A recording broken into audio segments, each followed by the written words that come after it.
Conditions for no refraction. पहली चीज तो रिफ्रैक्शन का मतलब क्या होता है? रिफ्रैक्शन का मतलब होता है बेंडिंग ऑफ लाइट, लाइट का बैंड हो जाना व्हेन इट मूव्स फ्रॉम, जब वो एक मीडियम से किस में जाती है, दूसरे मीडियम में जाती है।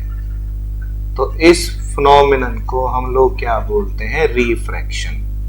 तो अब नो रिफ्रैक्शन कंडीशन का मतलब है कि लाइट में किसी भी तरह की कोई भी बेंडिंग नहीं होनी चाहिए, वो जैसे आई है उसको वैसे ही जाना है। इसका मतलब क्या है, एक बार देखते हैं। This is known as refracting surface.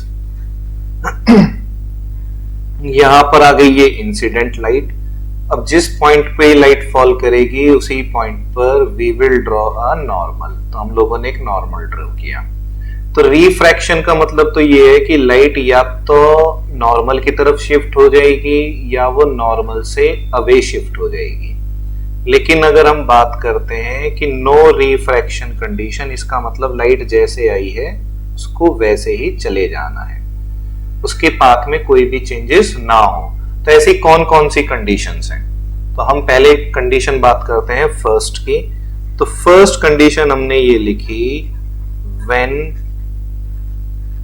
light ray fall normally, जब लाइट रे 90 डिग्री का एंगल बनाती है, when light ray fall normally to the refracting surface, जब वो रिफ्रैक्टिंग सरफेस के ऊपर नॉर्मली फॉल करती है। तो इसका मतलब क्या है? ये तो हो गई रिफ्रैक्टिंग सरफेस। अब इसके ऊपर ये आ गई इंसिडेंट रे। अब कैसे आई है? इंसिडेंट रे ने, ध्यान रखना है कि इंसिडेंट रे ने 90 डिग्री का एंगल बनाया है किसके साथ? रिफ्रैक्टिंग सरफेस के साथ। तो अभी हम एंगल ऑफ इंसिडेंस की बात नहीं कर रहे हैं, हम लोगों को ये बात ध्यान रखनी है।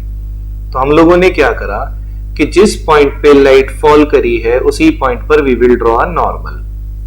तो ये हम लोगों ने एक नॉर्मल ड्रॉ किया, ठीक। तो ये हो गया नॉर्मल इस तरह से। अब हम लोगों को पता है कि नॉर्मल, ये हो गया नॉर्मल, कि नॉर्मल और इंसिडेंट रे के बीच में एक एंगल बनेगा, दैट इज एंगल आई। तो इस केस में क्या है, दोनों चीजें ओवरलैप कर रही हैं, तो एंगल आई कितना हो गया? 0, ठीक। अब ये पॉइंट है ए पॉइंट, जहां से क्या होना है? रिफ्रैक्शन। तो यहीं पर हम लोग क्या करेंगे? स्नेल्स लॉ को अप्लाई करेंगे। तो इस मीडियम का रिफ्रैक्टिव इंडेक्स माना μ1, इस मीडियम का रिफ्रैक्टिव इंडेक्स माना μ2, ठीक। अब देखते हैं। तो हमने ए पॉइंट पर जब स्नेल्स लॉ लगाया तो हम लोगों ने लिखा sine I multiply μ1 is equal to, हम लोगों ने लिखा साइन आर मल्टीप्लाई μ2। गलतियां ना हो इसलिए हमने क्या करा, साइन आई को लिखा ऊपर, साइन आई आर आ गया नीचे, और ये हो गया μ2 बाई μ1, ठीक। अब यहां से हमें क्या करना है? साइन आर की वैल्यू निकालनी है। तो सिंपली हम डायरेक्ट यही स्टेप भी लिख सकते थे।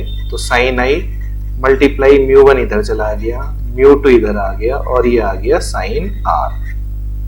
अब देखो, इसमें हम लोगों को पता है कि वैल्यू किसकी गिवन है? आई, और एंगल ऑफ इंसिडेंस कितना है? 0। तो ये हो गया sine 0 degree multiply μ1 upon μ2 is equal to हो गया साइन आर।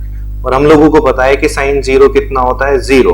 जब 0 की μ1 अपॉन μ2 में मल्टीप्लाई करेंगे तो रिजल्ट कितना आएगा? 0। इसका मतलब साइन आर की वैल्यू क्या हो गई? 0। तो आर की जगह क्या रखें जो 0 आ जाए? इसका मतलब वो एंगल होगा 0 डिग्री। तो इसका मतलब क्या हो गया कि आर भी कितना हो गया? 0 degree. It means angle of refraction भी कितना रहेगा? 0। तो लाइट जैसे आएगी वो वैसे ही चली जाएगी, लाइट के रास्ते में कोई भी चेंजेस नहीं आएंगे। यहाँ पे ध्यान देने वाली बात क्या है कि लाइट ने कभी भी इंसिडेंट एंगल 90 डिग्री का नहीं बनाया है, उसने सिर्फ रिफ्रैक्टिंग सरफेस के साथ 90 डिग्री की फॉर्मेशन करी है, लेकिन उसका इंसिडेंट एंगल कितना है? 0 degree. So this is the first condition. अब हम लोग बात करते हैं सेकंड कंडीशन की। सेकंड कंडीशन ये रहेगी, व्हेन